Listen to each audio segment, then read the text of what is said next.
Hi, my name is Dr. Barry Flannery. I'm the founder and CEO here at Xerotech. Welcome to our latest series, XT Tech Talks, where we walk you through the very fundamentals of batteries right the way through to more complex topics from thermal management to fundamental cell chemistry. Today's episode is going to be the absolute basics, the fundamentals of energy, power, voltage, and amps. I'd like to give you a walkthrough of that so that you're well grounded in batteries. So let's get started and let's start to talk through a lot of the fundamentals of batteries, energy, and energy storage. So my background is actually applied physics. I have an undergraduate in that before I went on and did my doctorate in mechanical engineering. So what we're going to do today is to go through basically the laws of physics. The very first starting point to understand electricity, power, energy is a bunch of very simple fundamental equations. So we're going to start with one that everybody should know, which is V is equal to IR. What this means is the voltage is equal to the product of current times resistance. This fundamental equation is interchangeable, and by increasing the voltage, you'll decrease current. The second most important equation to understand is that power is equal to voltage times current. This second equation, power is equal to voltage times current, is incredibly important because a lot of people get confused between voltage and current, and high voltage, high current, low voltage, and so forth. The most important thing to understand is that it's a zero-sum game. And what I mean by that is the power will be constant. So if our power, for example, was 1,000 watts, where watts are the unit of power, to achieve that, you could have a voltage of 1,000 volts and 1 amp. So that's volts and that's amps. And per this equation, power is equal to voltage times current. Similarly, you could achieve 1,000 watts by having 1,000 watts, 1 volt, and 1,000 amps. These are both the exact same thing in terms of power, but more importantly, the difference here is the current. What's very important to understand about current is that it's very physical. So if you've got something that carries 1,000 amps versus something that carries 1 amp, it'll be a dramatically different conductor. And a conductor is something that carries energy or carries current, which is a unit of moving energy through something. So for example, a small little wire that might be in a charging cable for your phone, that'll be capable of carrying a few amps. If you want a cable that can carry 1,000 amps, it might be as big as this. So there's a dramatic difference between the voltages and the currents. When it comes to voltage, it's a lot easier to have higher voltages than it is higher currents. So for example, a few millimeters of insulation on a wire can provide thousands of volts of insulation. So there's not that big of a difference to go from 10 volts to 100 volts to 1,000 volts. It's a lot easier than going from 10 amps to 100 amps to 1,000 amps. So the big advantage of going to higher voltages is you can achieve higher powers with smaller conductors and lower amounts of amps. And you might say, why don't we make everything high voltage? Well, that's quite obvious. Most of you know that electricity can give you a shock. So something that exists in the world today is that there's generally a low voltage directive to stay below around 50 volts DC. So for example, in the car industry or forklifts and things like that, the systems are generally lower voltage. So if you've ever opened the hood of your car, you could probably see the battery, and it's a 12 volt typically, or sometimes 24 volt in trucks and bigger vehicles, lead acid battery. The reason you can see and touch those terminals is because the voltage is under this low voltage directive. So you can't easily get a shock off of that battery. Whereas if you see a high voltage battery system that's over this threshold or over a few hundred volts, all of the connectors are orange. You can't touch any conducting components because you could get an electric shock from that system. So that's the big difference. And I suppose there's an added cost of going to higher voltages. The conductors all have to be protected. There's more advanced safety and protection systems, but it comes at big benefits of being able to deliver much higher powers throughout the system. So in general, when it comes to amps, in all practical systems that we would deal with in a battery or in a vehicle, generally speaking, a few hundred amps is about the maximum of what will be allowable or standard in the market. So any electric car that exists today, at most would be delivering only 500 amps of power, regardless of the overall power that the vehicle needs to actually deliver.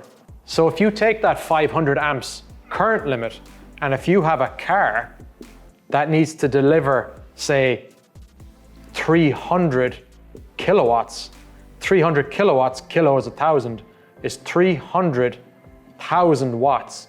So basically, the only way you can deliver that amount of power is 300,000 divided by 500. You can quickly see that you need quite a high voltage to achieve this amount of power. The power requirements of these bigger machines, these higher power applications, it means that you have to be high voltage. So that's causing quite a big change in the market today, that a lot of the battery technology that exists historically has been focused on low voltage, where the power was a lot lower. So now as we shift to higher power applications, everything must become high voltage. The next most important piece when it comes to current, voltage, and power is this most fundamental equation that actually governs a lot of these wires and their size. So we're just going to clean this off and start afresh. Going back to our fundamental equation of power is voltage times current, there's a very important law of also heat generation, or the power loss, resistive losses. So it's actually power or energy is equal to I squared R. What this is telling us is that as current flows down a wire, it encounters resistance. And what's more important is that there's a loss, and that loss comes up as heat. Heat gets generated from the wire as the current flows down it, and it's a function of the current flowing through the wire. So what's really important here is that it's going up as the square. And what that actually means is that if you put 2 times the current through that wire, you're going to get 4 times the heat coming out of that wire. Or similarly, if you want 4 times the current, you're going to get 16 times the heat. Keeping currents down does a lot of things. It makes your conductors smaller, and it makes the amount of heat generation a lot lower. So modern electronics, by being at higher voltage, has less losses, less failures, less issues, because they're not having to deal with heat rejection. In fact, that's why you have to liquid cool a battery. That's why you have to liquid cool modern power electronics, is that largely you're trying to eliminate these efficiencies and these efficiency losses. So keeping the currents down is really important. And the way that's achieved is using high voltage, insulated wires to minimize that and maximize your power output. So now that we've got the fundamentals of physics understood, we're going to talk a little bit more about batteries and capacity. So to understand the units of energy, energy is like volume of water, it's like liters, it's a storage measurement. So if we say that the unit of power is watts, the units of energy is watts by time. Or very simply, if you've got a 100-watt light bulb, and if you run that for 1 hour, you will have basically consumed 100 watt hours. Or similarly, if you've got a smaller light bulb, let's make it very interesting, an 18-watt light bulb, run this for 1 hour, that's equal to 18 watt hours. So now that we understand what power is and what energy is, so the unit of energy is watts by time, let's start talking about batteries. So a battery cell stores energy. And what's interesting here is that a typical 2170 battery cell that most people on the market would use today has got a certain amount of capacity in it. We'll come back to what this means in terms of amp hours. It's a 5 amp hour cell, and it's probably got a nominal voltage of 3.7 volts. So when you multiply the capacity times the voltage, you get the energy. So 5 times 3.7 is roughly 18 watt hours. So this battery cell could power an 18 watt bulb for 1 hour, and then the battery is going to be fully discharged. So that's where batteries and energy come in. When we talk about amp hours, that's no different to talking about watts and watt hours. So what that means is that this battery cell contains 5 amp hours of capacity, or more simply, it could deliver 5 amps of current for 1 hour. And that leads to it being a 5 amp hour battery cell.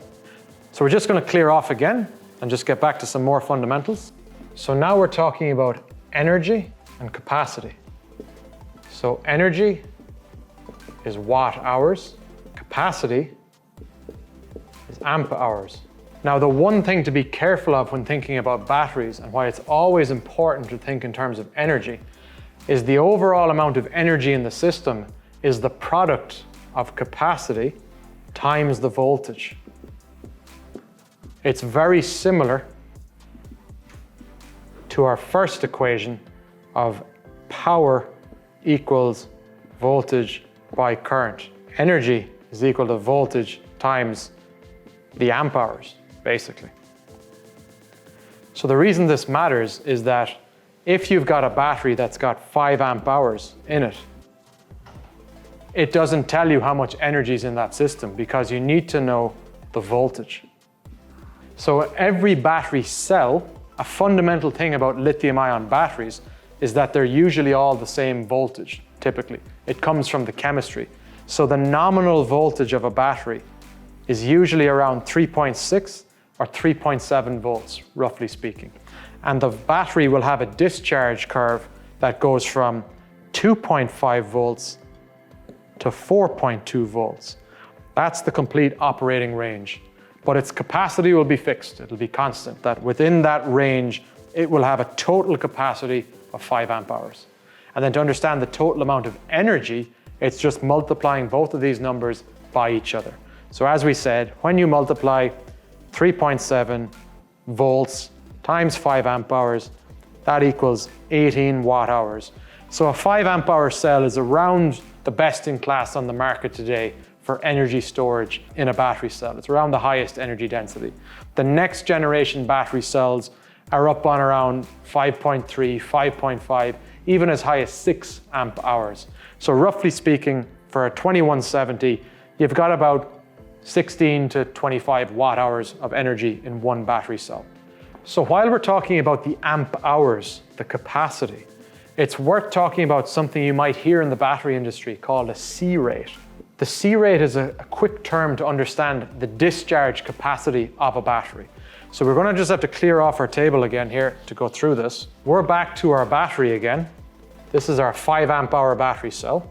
It's a 2170 battery cell, and its voltage is about 3.7 volts. If we say we're going to discharge this battery at 1C, it means we're going to discharge it at 1 time this. 1 times its capacity. So that will be the C rate. So that means a 1C discharge would empty that battery in 1 hour. If you're to do a 2C discharge, it's going to basically be doing 2 times this number. 2 times 5. So it's equal to 10 amps. That will be a 2C discharge. So if we know that there's 5 amp hours in it and we're discharging at 10 amps, we know that we're going to have that battery fully empty in 0.5 hours or around 30 minutes and so forth. You can go up even higher. So if you have a 10C discharge, it's going to be discharging it at 50 amps. So that's going to be discharging it in basically 5 over 50. That's going to discharge in 0.1 hours. That's a very fast charge or fast discharge. So when we talk about batteries that are fast charging and they can charge in 30 minutes, if it's able to charge in 30 minutes, that means it's charging at 2C, a 2C charge rate, which is very aggressive for many different reasons. The reason these C rates matter, and we need to go back to the equations we used at the beginning, is that equation of I squared R. So if we go back to that equation, we find out that the resistive losses increase with the square of the current. So we're back to our fundamental here of I squared R, the energy loss. So this is basically the resistive loss. It's going up as the square of the current. So when we talk about the resistive losses here, it's going up as the square. So if we have 5 amps squared times 1 ohm, this is going to result in an energy loss of 25 watts. It's quite a lot of energy to be wasting for a battery cell that only has 18 watt hours. Now in reality, a battery cell has a much lower internal resistance inside of it. A typical internal resistance of a battery is probably about 30 milliohms. A cell like the one we have here. So that means the loss in that case is 5 squared times 0.030, which is a much lower value.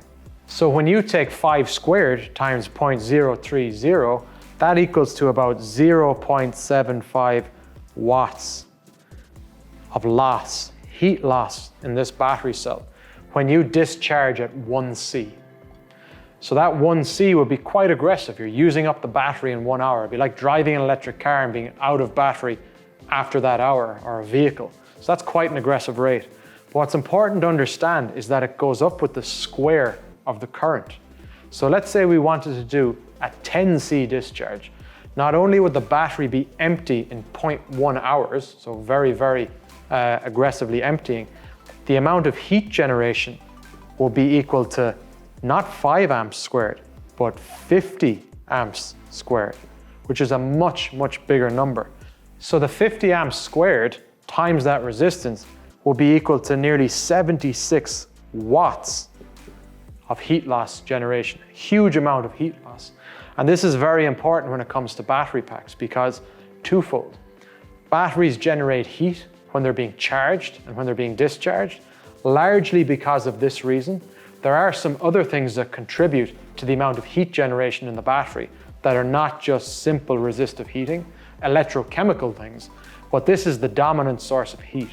And that's fundamentally why you have to cool a battery cell, is to stop it from heating itself up to a potentially unsafe region. And it comes from these basic equations. So keeping the currents low is very important within a battery to make sure it lasts a long time. But similarly, when you design a battery pack, you want to make sure that the voltage of the battery pack can be a lot higher.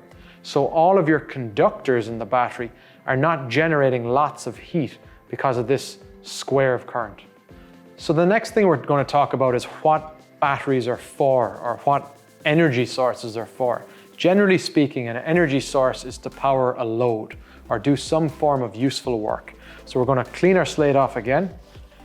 So if we're to understand a really simple circuit here of just a battery connected to a light bulb in a circuit going around, and this light is generating, this is not exactly an electrical schematic, but what it's doing here is it's creating a flow of current through this light bulb and it's dissipating energy. So basically most traditional old types of light bulbs are just resistors. So this is a resistance inside of this light bulb here, R. And the amount of power that it's able to dissipate in generating light is going to be the voltage is equal to the current times the resistance. And the power is equal to the voltage times the current. So by using these two equations together, you can figure out how much power this battery can generate with that light bulb. So if the battery had 12 volts and the resistance was 1 ohm, you can easily work out with these equations how much current is going to flow. So if we take V is equal to IR, 12 volts is equal to the current times the 1 ohm. In this simple case, 12 amps is going to flow. And then to understand how much power might be dissipated, you simply take power equals voltage times current. So the power is equal to 12 amps times 12 volts, it's equal to 144 watts, which probably isn't far off a car headlight. So the voltages here and the resistances are typical for a car headlight.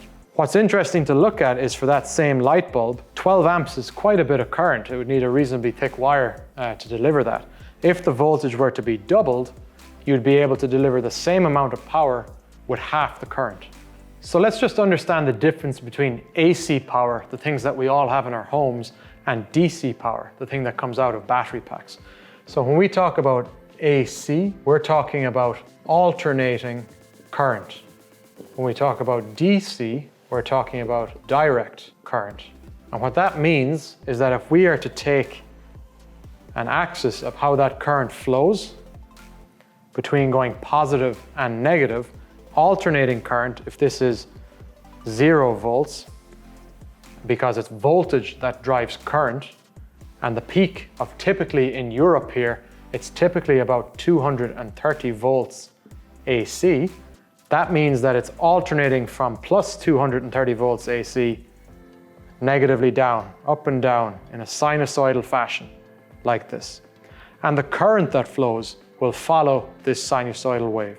So it's going from positive 230 to negative 230. When we talk about DC voltages, DC is a constant voltage. It just is at a positive constant voltage of say plus 400 volts DC. And the current that flows will also be positive, and it'll be unidirectional. So it'll only flow one way from A to B, whereas alternating current goes forward and back. And the better way to think about it is an AC power circuit, it's closer to vibrating backwards and forwards as opposed to shooting backwards and forwards. And DC current only flows in one particular direction. One of the most important things to understand about batteries, about voltage, about AC and DC is voltage is a potential difference with respect to somewhere else. It's a potential difference. That's incredibly important, and it's probably the single most important lesson you'll get out of today in terms of handling a battery. If we say a voltage up here is 230 volts, that's with respect to something. So that's 230 volts with respect to this horizontal line. We have to define what that horizontal line is, and that's what many people will call ground. So if we say it's the ground, it's literally the ground. So in power stations, they reference the power to ground. They drive large, big metal stakes into the ground to provide something called an earth reference or a ground reference. So that means that for an AC power circuit, you're always touching the other side of the circuit. You're always touching the neutral wire or the ground wire effectively by being on the ground. So that means that if you've probably been told as a child, or hopefully as an adult, to never touch a live wire because you'll get electrocuted, you get shocked. And the reason is you're always in contact with the second wire. So when you touch the live wire, you complete that circuit and you're experiencing a potential difference between the live wire and ground. When it comes to DC systems, most batteries are not grounded. This would be quite uncommon. You've probably seen in many cases that a battery cell has a plus and a minus. So right now, I'm completing the circuit on this battery cell. I'm experiencing a voltage of 3.7 volts here. I'm not being electrocuted, but there is current flowing through my hand right now. It's just a really, really small current, because going back to our fundamental equation here of V is equal to IR, the voltage here is 3.7 volts, but the current is tiny because the resistance of my hands is probably 50,000 ohms or more. So that means that the current flowing through it is 3.7 divided by 50,000. So it's a really, really small current. And that's why you don't have to worry about it. But when it comes to higher voltage systems, let's say 230 volts, if this was me touching this, the current will be a good bit higher. And the reason when it comes to electrocution is that your heart, it can be stopped or prompted with small electric currents, typically 20, 30 milliamps, 50 milliamps, 100 milliamps. So that's 100 1,000ths of an amp is enough to stop your heart or potentially even lower. So that's why you have to be careful with high voltages that you don't touch them. But what's interesting when it comes to batteries and why batteries are intrinsically safe, and for example, this is the control box of one of our batteries. If this was real and energized, I could take off the cap here. I could touch and grab this if it was 1000 volts DC, and absolutely nothing is going to happen to me. You might ask, how is that possible? Why don't I get electrocuted? Because I'm not completing any circuit. Batteries are floating, and what that means is the negative or the positive, they're not referenced to ground. I'm standing on the ground. So if I touch positive, nothing happens. If I touch negative, nothing happens. If I touch both, I'm going to have a very bad day. So that's the big difference here when it comes to DC systems and when it comes to safety, is that voltage is potential difference, the difference between two surfaces. So if you haven't completed the circuit, then you're going to be safe. That's totally different to alternating current that we use today. And you might wonder, why don't we use DC current everywhere today? Well, the reality is, up until probably a couple of decades ago, the easiest way to generate alternating current was from electric motors. And electric motors, they spin. So with an electric motor, it's spinning around in a circle, and it's basically got magnets on it in some machine designs. And as they rotate around in a loop, that's what you're seeing here. If you've got magnets here on the outside, so you've got an inner part of the motor that's spinning and the outer part of the motor that stays static, these north and south magnets, they try and repel each other, they try and push each other back. So as they're trying to push each other back, you're creating a higher and higher voltage. It's like compressing a spring, coiling up energy. So this was the easiest way to generate power, because electric motors in power plants are basically generators. It's the same thing. You have a steam turbine turning an electric generator that generates AC voltage, which can then be used to power loads. Batteries are fundamentally different. Batteries have a constant voltage output, and they're not able to generate energy. They only store energy and can discharge it out. And the reason we use AC power today is it's very easy to convert AC power from one size to another through something called a transformer. So that concludes our very basic overview of energy, power, voltages, and batteries. Thanks for listening, and I hope you found that insightful.